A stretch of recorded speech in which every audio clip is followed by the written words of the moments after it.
Hey, all of my videos that I've been loading up to Facebook, I am going to make available on YouTube as well. I've established a YouTube channel called hashtag Sacred Wisdom, Stephen Galindo. Had to do that because, believe it or not, there's another Stephen Galindo that's got a channel on YouTube, and also there's somebody else that's got a Sacred Wisdom. So hey, it's hard to find original things to call your stuff. But anyway, what I wanted to talk to you about today is about self-esteem. In the scripture, we're told that no man should think more highly of himself than he ought to, which means, you need to strive to be humble. And so I know some of you do. Some of you are humble. Some of you strive to be humble, but you keep fighting pride.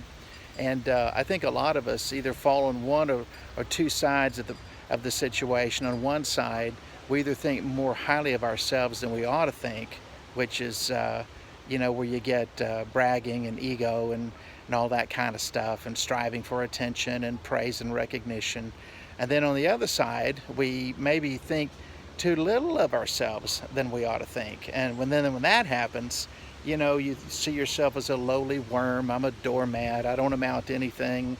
And if you maintain that kind of self-image, that's not healthy either.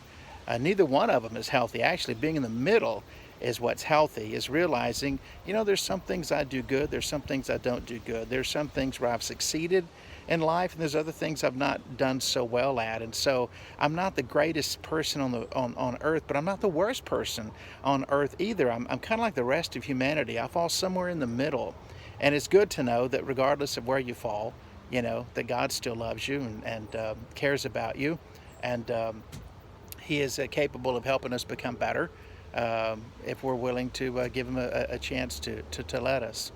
So what I wanted to talk about was self-esteem, basically, and how you feel about yourself.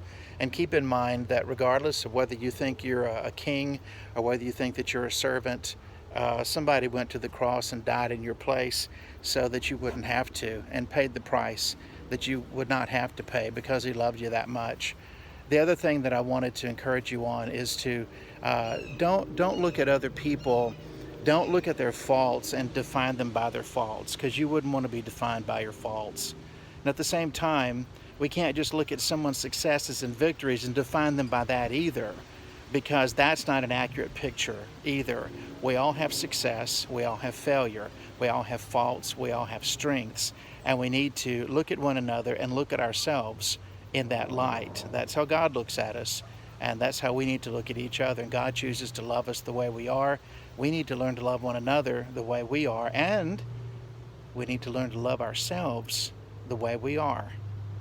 And that's probably the biggest hurdle of all for some of you. But that's a little sacred wisdom, and I'm Steve Galindo. Thank you.